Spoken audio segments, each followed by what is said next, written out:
All right, everybody. Thanks so much for stopping by another live episode of Real Estate Titans, sponsored by Lion Bolt Media. I'm your host, Greg Fowler, traveling throughout the marketplace, interviewing the top real estate professionals in our field, essentially gathering insight, inspiration, really drives and motivates these top producers above and beyond everybody else in what I'd like to consider a real estate titan.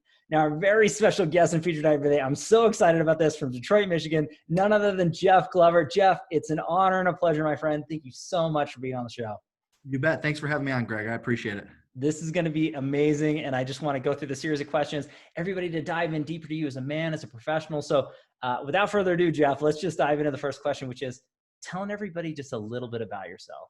Yeah. So my name is Jeff Glover. I'm from Detroit, Michigan. I am a real estate agent and of course a real estate business owner as well. I'm still on the ground selling real estate. I sell anywhere between 80 and 100 homes a year personally. Wow. I have a couple brokerages under the entire umbrella. There's about 500 agents, and we've got a really great training and coaching company as well called Glover U. I've been in the business for 18 years, basically right out of high school, and sold 25, 30 homes my first year in the business, and got into leadership, learned how to manage, learned how to train, learned how to recruit, and continued producing and continued selling homes, and just kind of put it all together. And now I still am on the ground selling and teaching others how to do the same. Wow.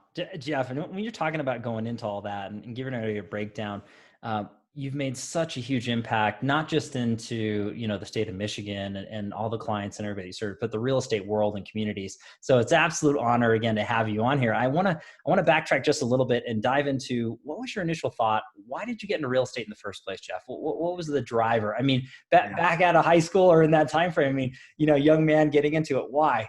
Yeah. So when I was in high school, I didn't come from a real wealthy background. My parents couldn't really afford college for me. Sure. So the plan was to stay home and go to community college. And I didn't get a chance to go away for 4 years and earn a great degree like a lot of my friends did. And so instead, I thought, all right, well, if I'm going to stay back and go to community college, I at least want to figure out a way to make money, and at least start developing my skills, I guess, if you will. Right. And so I got into sales actually when I was a junior in high school. I started selling for Circuit City. Okay. And I became like number 1 or number 2 in the state, top 200 in the country while I was in high school. And wow. I actually moved on when I became towards the end of my senior year. Basically, I was at Circuit City for maybe 2 years. Towards the end of my senior year, or I guess right when I was graduating, I sold furniture. Okay. And I moved from consumer electronics to consumer furniture. And somebody in the store said, Jeff, you're contemplating what you want to do with your life. You're going to community college. You're really good at sales. I was number 1 or number 2 in that store, and Wow. company.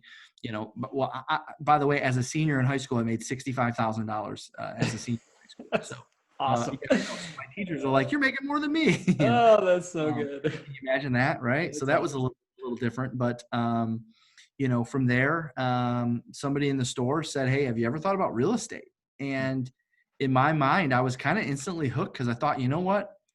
I'm a great salesperson. The reason why I went from consumer electronics to furniture is because at Circuit City, the average receipt, the lingo we use, the average receipt was maybe $1,500, a TV or a home theater system or something like that. Where in furniture, the average ticket, as we called it in furniture, the average ticket was, $4,500. You go in there, buy a living room set or a mattress and bedroom furniture or whatever. So, it seemed logical to me that I'm doing well. I did well there. I did well in furniture. And I actually considered car sales. I'm like, well, what's the highest ticket price you could sell, right? A salesperson can sell. Sure. Smart. Real estate, right? So that's how I got into the real estate business. Wow. And I love that. And just breaking it down, the continuing nature of your pattern, my friend. So I don't know if we mentioned, I think I did on the pre-announcement, but #1 in the state of Michigan, and Mhm. then nationally ranked 22, right? I think is number The Wall 22. Street Journal. Yep. Yeah, in the Wall Street Journal. So again, The real trends. Sorry, the real trends. that reoccurring pattern in your life of being #1, #2, I think it goes through, and it's your work ethic and your drive, your character, and really putting the pieces of the puzzle together. And I absolutely love that, Jeff. It's super inspiring. And again, looking back at it now to where you are today, absolutely incredible. And just what an inspiration to anybody out there who's, contemplating being in the business, or if you're in it and not to the high levels, here's an individual you can really, latch onto and learn from. But Jeff, I want to dive deeper into you. And the second question is the why. So at the end of the day, what really drives you and motivates you, gets you out of bed every day, excited to do what you do to the level that you do it at? What are your drivers? Yeah. So I think that's probably evolved through the years as I grew up and matured. Mhm. 36 now. Over the last, I would say, probably when I was somewhere in my young 20s, when I decided to lead. My thought process then was, you know what? I didn't have a lot of money when I was a kid growing up. Mhm. I didn't go away to college. I want to be the guy that can show people how to succeed Mhm. um, at a higher level than they ever thought possible or they ever imagined. Sure. And that kind of became like the thing I wanted to be known for, right? Mhm. Like everyone, hopefully everyone has something they want to be known for. If not, there's some advice even in that. Sure. I wanted to become known for as and if you listen to anything I put out or any videos I put out, I'm always talking about impacting the lives of millions, not just Mhm. thousands. And Love that. I really want to become known as the guy that made a difference in people's career. And I know that sounds probably so cliche, and there's probably 100 other speakers or trainers that say stuff like that, but I really, I'm even considering like politics, and as much as I hate politics, just because that's a fast way to get to a million people. Now, fortunately, there are a million realtors in the United States, so if I could somehow impact every single one of them, then I guess Mhm. I'll accomplish my goal. Well Um, said. Well said. so that's really what that's what gets me out of bed every morning. Gosh, Jeff. And again, it's above and beyond yourself and the individualism. It's really helping others and in large numbers. And again, people say hundreds, thousands, you're talking about millions. It's another level, but again, it shows you care and giving back to others that, really could use that advice. And if you look back at the beginning of your career, how amazing would it be if someone was like you out there really showing and teaching and coaching, the learning curve and cutting through would be so huge. And again, there's no elevator to the top, right? You got to take the stairs. Mhm. But at the end of the day, I think this show represents, and amongst so many other, great podcasts, learning from the greats, the people who have put the time in, who've been there, done that, bought the t-shirt, and really learn from any mistakes that are there, and then to grow and scale and to share with those. So Mhm. again, I would like to talk about you as a top coach and a trainer. What's the best way to get a hold of you that way? How can people consume more of your content and Yeah, I would learn from you? Sure, thank you. I would say the number one place, we have a Facebook group. It's just a small one. There's a few thousand people in there. It's called the Glover U Inner Circle. Okay. That would probably be the best place because anytime I'm putting out any kind of content, we have a podcast as well, Live Unreal Podcast, it's called. Anytime I'm putting a video out, it usually goes into the Facebook group first. And Okay. so I would join the Glover U Inner Circle Facebook group. It's free to join, and that would be the number one place for content, I'd say. Love it. Huge. And again, everybody out there who's watching or listening, please do this. Follow this man. There's so many different, I'll have links in the comments down below as always. But Jeff, I think that this is a great segue into question number 3, which is really looking back at your career and picking or choosing 1 or 2 things that you added to your business that took it from one level to the next. Where did you really see that uptick or growth? What's that look like for you? What advice would you give anybody watching or listening? Hands down, in the beginning, it was becoming a master salesperson. Okay. I know we hear from people all the time, or we take programs where we say, you got to learn the scripts, you got to learn the scripts, you got to role play, you got to script practice, you got to learn the dialogues. I can honestly say I'm one of a few people in the industry, and I can say this because I've met thousands. Sure. I'm one of a few people in the industry that really took that to heart. And quite honestly, I had no choice. When I started, I remember being 18, 19 years old in my broker's office, looking around, and sitting in the guest chair and saying, Tim, he's no longer with us today. Tim, how am I going to compete with these guys? I'm looking around and I'm seeing, all these Lincoln Town cars in the parking lot. And, Yeah. when you're 18 years old, anyone in their 30s is considered old to you, right? Right. Everyone's older than me. And there's no way I'm going to be able to compete with these guys. Yeah. What am I going to have to do? And I'll never forget. He said, Jeff, you just have to sound like you've been doing it a long time. Wow. Oh, okay. Just sound like I've been doing it a long time. I'm 18 years old. I don't have that great of a car. I'm renting an apartment. How do I sound like I've been doing this a long time? And so Wow. he handed me a book of scripts and said, listen, you just have to master these inside and out. And no one will question how long you've been in the business or how many homes you've sold. Wow. And I'm telling you, I wrote them out. I chanted them. I role played. And ever since then, that's kind of like been the thing in the beginning that I was known for. Oh yeah, Jeff's a script guy. He's a script master. To this day, I still believe in them heavily. Obviously, there's a lot of things that have advanced in the industry, but that's where it began. That was a big difference maker for me. Wow. And I think that when you're looking at it from that standpoint, Jeff, and a big takeaway, hopefully everybody's picking this up the same way that I am, but a lot of it is being a true practitioner and putting in the time, putting in the work, and really understanding your craft, and having the conversation, the art of the deal, and really just being able to communicate with people in a different way, I think is absolutely fantastic. But it's the old saying, how do you get to Carnegie Hall? It's practice, practice, practice, practice. And I find that to be a huge thing for everybody out there. I mean, you want to get to the top in any field, entrepreneurialism across the board, whether it's real estate or not, you got to put the time in, you got to practice, and you got to constantly learn and grow. And that's a huge message. Well, because guess what? If we don't, we just speak to everyone in our language. And the reality is there's actually 4 languages. All right. Well, there's more than 4, world languages. But what I mean by that is there's high D's, there's high I's, high S's, high C's, driver, expressive, amiable, analytical. And you need to get to a point to where you can learn to speak in their language, not your language. And the mistake I think a lot of agents make is they learn the presentation, or, oh, I got a great buyer consultation. What are you talking about? I've been doing this for 20 years and I've sold this many homes. Yeah, but what about this style of person? What about this communication style? How do you build rapport with them if you're not speaking their language? And that is crucial to mastering the dialogues.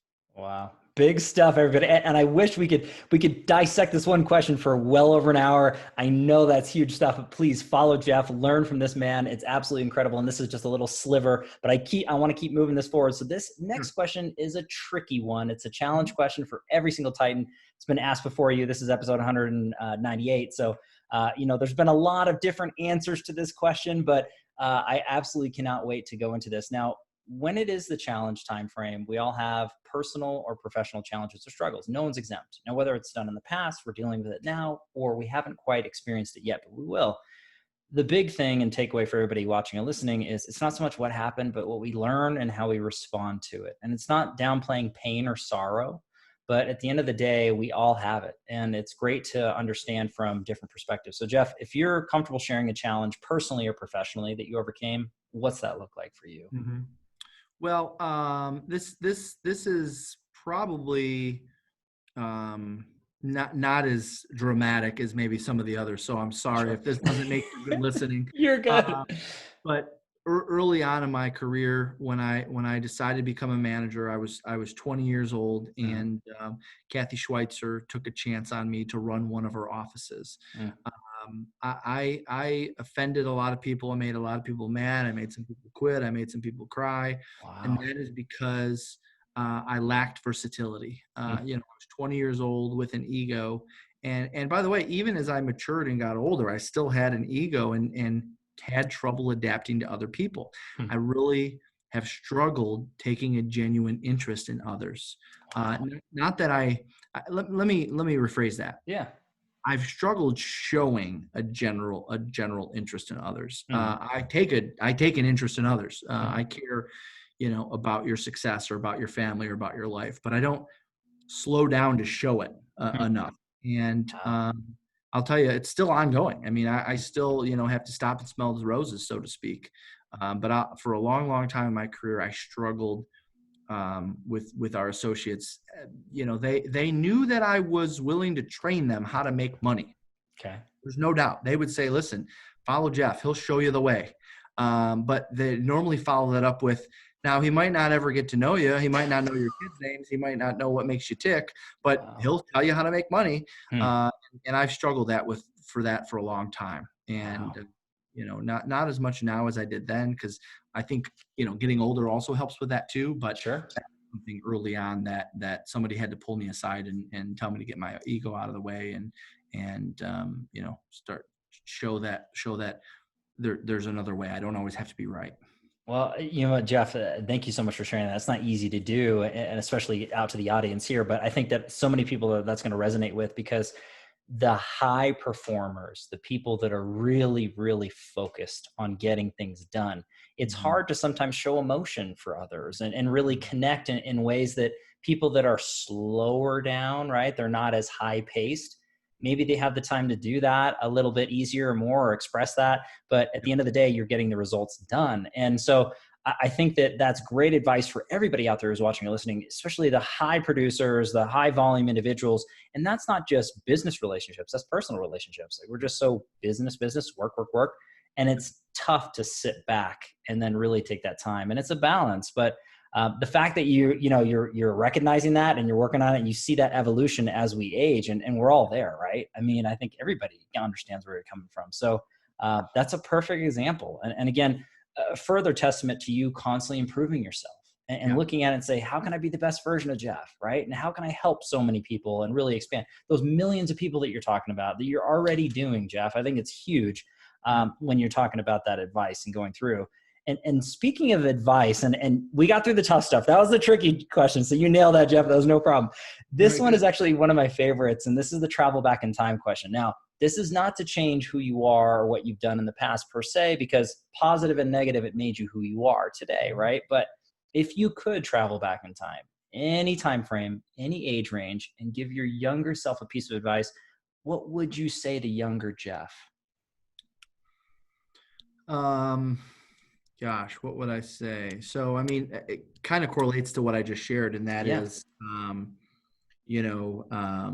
really find out what makes people tick, really find out what makes people excited before I assume that, they're just here, or they're just worth me to make money. Don't Sure. just assume that everybody wants to make money, at least in my role as a leader or as a trainer. Find out what they're really looking to accomplish, because in a lot of cases, it's just like, actually, we tell our agents with sellers, don't assume that every seller has a bottom line. Don't assume that every seller is moving so they can make a profit. In fact, that's the biggest mistake you can make. Most sellers are moving for an emotional reason. They got to upside. They're outgrowing their house. They're downsizing. They want less yard to take care of. Find out what all those things are first. So that's similar advice to, okay, same thing with people. Find out what makes people tick before I assume it's just about being huge successes. Wow, Jeff. And again, I just love that piece of advice. And we can't go back and change what we've done, but we can change what we're implementing today and into the future. And that's everybody watching and listening, myself included. And I think that that's wonderful, is just to really sit back and take the time to get to know people as deeply as possible and what their needs are. And it's not about us, it's about them. And I think that that's great advice going through it. And once you identify those key indicators, then you can really service them to a higher level. You can really make a bigger impact in their lives and in their worlds. And whether it's training or it's clients or family, I mean, it's the truth. It's just being in depth. And a lot of people in conversation, they're really just waiting for their turn to speak. And I think that to sit back and listen and understand and genuinely hear someone, right? That's so big. And those are making the impacts on people's lives every day. And I love the fact that's huge advice, Jeff. That is something that so many of us can take away. That is really, really big stuff. So I do want to go. We got 2 questions left. We're almost done. Sure. This one ends up being one of the crowd pleasers into it, because everybody wants to learn the way the Titans learn. So it's the feeding of the mind portion. So books you're reading or read that you enjoy, podcasts you love or listen to. I would love to give your podcast another shout out too, please. Sure. And then if it's any kind of additional mentoring or mastermind groups or conferences that you attend, essentially, Jeff, how are you feeding your mind? Yeah, great question. So, number one, I'm always looking to be a part of groups of masterminds. I get a lot of value from conferences, and I did for the majority of my career. In fact, we put on conferences. We do 2 a year: the Live on Real Retreat and the Live on Real Summit. Love it. And I get stuff from those because I get to see a lot of my friends who've been in the industry for a while. But really, I like the smaller, more intimate settings. For instance, just this Friday, I'm flying to Las Vegas to be in a room of 25 high producers and high-minded thinkers. and people that, want to get to the next level. And so I'm more into, and for years and years, I spent time in a very high level mastermind. So it's, in my opinion, getting into a mastermind, even though sometimes it costs a little bit more money, the expectations are a little higher. You can't just buy a ticket to a conference and show up to classes if you want to. I mean, when you commit to a mastermind, you are involved, and there's homework, and there's presentations, and there's participations required. Right. To me, that's where I get the most of my knowledge information. Podcast, yeah. So our podcast, Live Unreal podcast, our style's a little different. We don't interview. It's not really like an interview style. Sure. I do, have conversations with our coaches and stuff on that, but it's more of me just spewing whatever's important now. Whatever. A lot of times it's like, hey, I went on 3 appointments this week, and here's what the seller said to me, and here's how I responded, and here's how I got the listing. Wow. And it's deeper, high level, leadership and recruiting and training and things like that too. But sure. I've never really been a big, audio book or podcast guy. I really appreciate masterminds, and I probably attend no less than, obviously COVID's been a little different, but I attend no less than 4 or 5 events a year and 4 or 5 masterminds a year. So, you're looking at one a month, one every other month. That's huge. And again, Jeff, I'm a firm believer of exactly what you said. I mean, really learning in those smaller settings and having that accountability and surrounding yourself with more greatness, right? Other people that are on your level or above your level to push you to another spot, I think is crucially important. And, again, putting those on, there's a lot of great organizations out there. Again, what Jeff is doing is absolutely incredible. So we'll have links down in the comments down below so people can really engage with your content, as we said, for, learning, and then for the podcast, everything along those lines. But Jeff, this has been chock full of incredible information, just tons of takeaways people really latch onto and grow and learn and scale the real estate business. But I want to wrap everything up with a final question. And this ends up being a quote or mantra that sums you up as a man, as a professional. What's that look like for Jeff Glover? Very simple. It's called Live Unreal. So that's actually, we ended up turning that into a brand. Love that. So it came from some focus groups with our associates on what we want their experience to be with our company, and why people were attracted to our company. And what we discovered is a lot of people were attracted to our company because they wanted to have my life. They wanted to have my lifestyle. They wanted to be able to acquire things and take vacations and do stuff with their family. And so we kind of sat down and said, okay, how do we make this our mission? If that's what you see from me and that's what you were attracted to and that's why you stay, how do we turn this into a mission? And we came up with a mission statement of living an unreal experience to deliver one. Living an unreal experience to deliver one. And so unreal, our definition of unreal, we came up with our own definition for that. And that is something so amazing, it's almost unbelievable. Something so amazing, it's almost unbelievable. And so living an unreal experience to deliver one means living an unreal experience at work, at home, with your family, with your friends. So that way your spirits are high, your attitude is great, your smile is there, your enthusiasm is there, and you end up delivering that experience to other people you come in contact with, whether it's customers, whether it's clients, whether it's family, whether it's friends, right? So living an unreal experience so you can deliver one to others. And we shorten that to basically live unreal. I think that sums you up beautifully. And again, everything that we discussed and gone through and how you got into the business and what you do and how you impact so many people, it's absolutely incredible. And I can't thank you enough for taking the time. It's just been an absolute pleasure to really share this moment with you and share you with the Titan Nation for sure. So thanks again, Jeff. I appreciate you. Thanks for having me on, Greg. I appreciate you. This is great. And everybody, thank you so much, as always, for your time and attention, your love and support. If you like hearing what we're doing with Real Estate Titans, please don't forget to like, subscribe. You know what to do at this point. I do have to give our sponsor a quick shout out, Lionbolt Media. If you are in real estate, you're looking to grow and scale your business digitally, really having massive amounts of impact in your local markets for buyers and sellers, and nurturing and converting that to close transactions, please visit lionboltmedia.com. We are live here at Real Estate Titans every Tuesday and every Friday afternoon, a different Titan, a different location. We'll catch everybody in the next live episode of Real Estate Titans. Take care. Thanks, Jeff. Take it easy. Thank you.